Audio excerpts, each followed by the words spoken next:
What's up, Fit Dads? Welcome back to another episode of Fit Dad Real Talk, and today we're going to talk to you about how to stop being a quitter. Now, I need you to be honest with yourself. How many diets have you started and then stopped in your life? How many times have you bought a training program and then simply never done it? Or how many times you said, I really need to lose weight, and then 4 days into your program or into the process, you simply give up? It's a cycle that happens time and time again. We negotiate with ourselves, we talk ourselves out of it, and we quit. Every year, this same cycle repeats itself because it's what's called the negotiation trap. And it's the first stage in becoming a quitter. You set this goal to lose weight and make healthier choices and have a better life. And then, life gets in the way. You start making deals with yourself. You say, I'll start again tomorrow. I'll just have a couple of beers tonight. It's been a long week. It's not going to hurt my progress. Or you say, I've been working so hard. I need a break. Now, these negotiations, whilst might seem harmless to you in the moment, what happens is they lead to a destructive pattern. They lead to the pattern of quitting, because the negotiation trap is the first cycle, or the first part in the cycle of quitting, because it paves the way for the next poor habit. It takes us away from being the best version of ourselves. We slide down that slippery slope, and all of a sudden we allow ourselves indulgent after indulgent. One missed workout, one skipped meal prep, and then suddenly we've given up. We've thrown in the towel, and our whole entire fitness journey, that gets done on Monday, which gets done next year. Now, the pattern of quitting is contagious. It chips away at our self-discipline, our motivation, and essentially our belief in our own abilities. And when motivation dies, self-doubt creeps in. The cycle of quitting is now complete. Now, you have to understand these lies you tell to yourself. You need to become aware of them.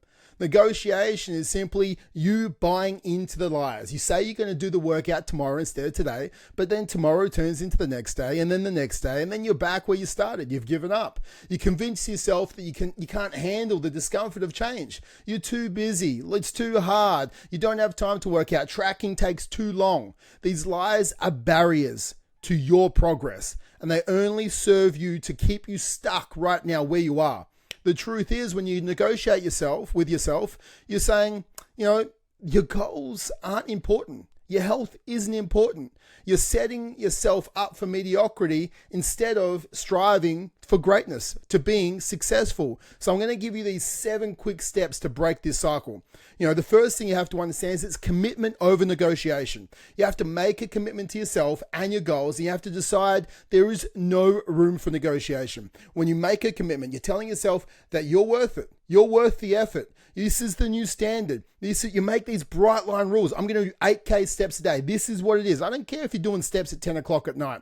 You make it. If you didn't do them early in the day, you do it anyway. You made a standard. Tracking. Maybe you do tracking every single day. I'm going to train for 20 minutes every single day. I don't care what commitment you make, guys.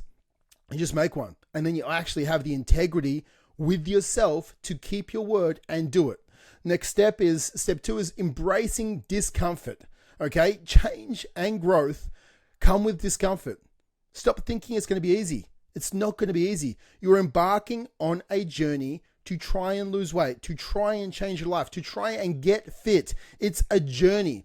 You said to yourself, my current trajectory of my life is not what I like. I need to change the trajectory. It means I need to change the behaviors. I need to stop negotiating with myself. I need to do things even when I don't feel like doing it.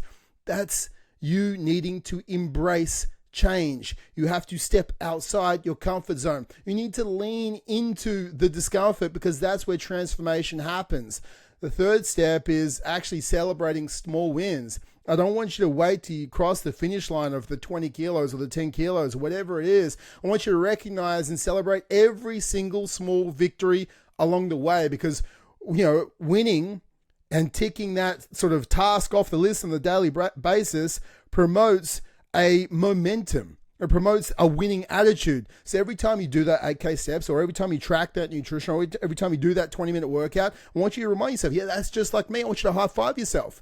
Even if you feel like an idiot doing it, it's like you do that. That builds a momentum, and that then ingrains into you, I am a winner, and this is what I do. The fourth thing I want you to do is add some damn accountability. Share your goals with someone. Don't be afraid to do that. Share your goals and get some commitment with someone you trust. This is your accountability partner. They help you stay on track. They prevent you from quitting when times get tough, because it's going to get tough. It is. And you need someone to smack you back into line when that little bitch voice comes out inside your head and tries to tell you it's too hard and you should give up, or tries to negotiate. And they say, no, you said this is important. You said you need to be held accountable. You said you're going to keep going. And the more they keep you accountable, the more that little inner bitch actually goes away. The fifth step is some self-compassion. Now, setbacks do actually happen. You're not a robot. You are a human being. There is things that are going to be outside of your control at times. But instead of trying to use them as an excuse to quit, instead of trying to say, oh, it's too hard right now, I need you to actually practice some self-compassion. I want you to learn from your mistakes. You are going to overeat. There will be a day where you don't work out. You just have to understand, okay, what went wrong? What went right? What will I do differently next time? Because remember, guys, we never fail. All we do is win and learn in life. If we keep moving forward, we either win the day or we learn from it, and that means we win tomorrow. The sixth step is actually visualizing your success. So I want you to create this clear mental image. I want you to picture your success, what the success of your health and fitness is to you, whether it be running the marathon, whether it be that lean physique, whether it be you being at 80 kilos and you got those abs, or whatever it is.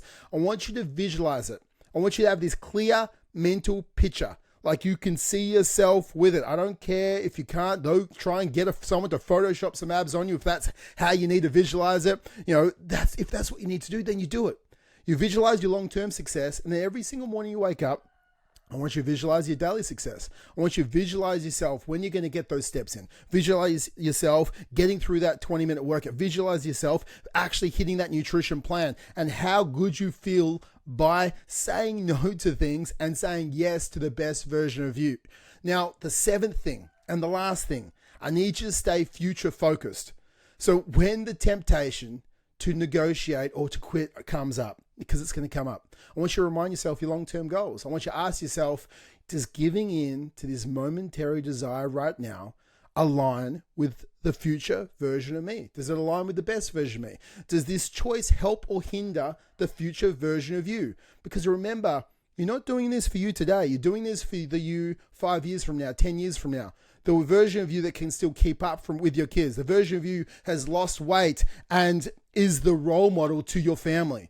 So you have to stay future focused. So from this moment on, I ask you, it's time to stop negotiating with yourself. It's time to stop listening to that little inner bitch inside your head saying it's too hard. I need you to drown them out. Drown them out with winning, because you're capable of achieving your goals and becoming the best version of you. It's within your reach, but it's only within your reach if you stop the negotiations. It's only within your reach if you drown out the inner bitch. It's only within your reach if you always win or learn. And you need to have a commitment to consistency. You need to have a commitment to your self-belief, because that inner voice telling you to overeat, to sleep in, to press snooze, to skip the workout, that's mediocrity trying to pull you back down. So I don't want you to settle for mediocrity, because you're worth so much more than that. So I want you to remember every day for the next week and for the rest of your life is a new page in the book that you're writing. And that book you're writing is your life. So I want you to stay focused. I want you to stay committed. I want you to keep winning every single day. I want you to never stop pushing forward. And until next week, guys, I want you to keep smashing those goals. And I'll chat to you on the flip side, where we can keep hitting some new goals and becoming that fit dad that you know you want to be.